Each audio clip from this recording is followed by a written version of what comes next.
रात का वक्त हो, आसपास अंधेरा और सिर्फ हवा की सरसराहट सुनाई दे रही हो। आप एक ऐसे जंगल के करीब खड़े हो जहां जाने की किसी को इजाजत नहीं।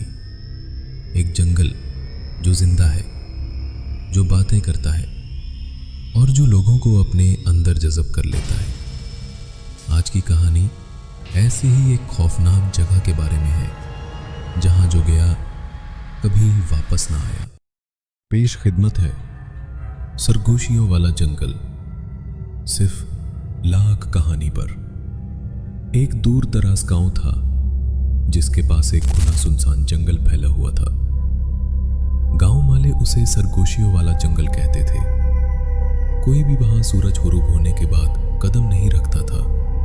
वो कहते थे कि ये दरख्त सुनते हैं, बोलते हैं और फिर इंसानों को निगल लेते हैं। फैसल एक नौजवान ब्लॉगर था। उसे पुरअसरार जगहों की तलाश थी।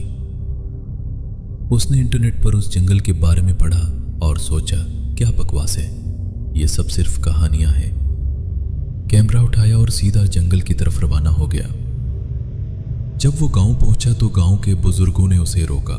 खास तौर पर एक बूढ़ी औरत ने सख्त लहजे में कहा, अगर दरख्त तुम्हारा नाम पुकारे तो कभी जवाब मत देना। फैसल हंसा और उसने सब खबरदारियां नजरअंदाज कर दी। शाम के वक्त वो जंगल में दाखिल हो गया, हाथ में टारच, कंधे पर कैमरा और दिल में एक ही सोच, साबित कर दूंगा कि ये सब झूठ है। जंगल के अंदर सब कुछ पुरस्कून था। दरख्त सीधे खड़े थे जैसे कोई पहरा दे रहा हो। जो वो आगे बढ़ता गया, आवाजें खत्म होती गई। न परिंदे, न हुआ, न उसके कदमों की चाप। फिर सरगोशियां शुरू हुई, हल्की मध्यम आवाजें, जैसे कोई करीब से उसका नाम ले रहा हो। फैसल, फैसल। पहले तो वो घबरा गया, फिर सोचा शायद कैमरा में खराबी है या आवाजें गूंज रही हैं। लेकिन जब उसने एक दरख्त के पीछे अपना ही चेहरा देखा, सफेद बेजान आंखें और एक शैतानी मुस्कुराहट, तो उसके पांव जमीन में जम गए। वो भागा, अंधाधुंध, लेकिन रास्ते बदल गए। जो पीछे था वो आगे आ गया। दरख्त हरकत कर रहे थे, रास्ता बंद हो रहा था। सरगोशियां अब सिर्फ नाम नहीं ले रही थीं, वो फैसल के राज बता रही थीं।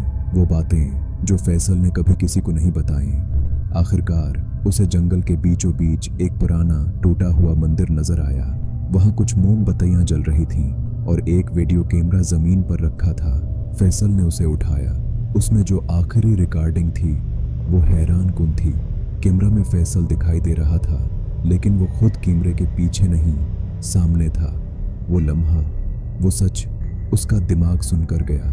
फैसल कभी वापस नहीं आया, लेकिन हर साल उस दिन जब वो जंगल में गया था, दरख्तों से नई सरगोशियां सुनाई देती हैं। एक नया नाम, शायद आपका।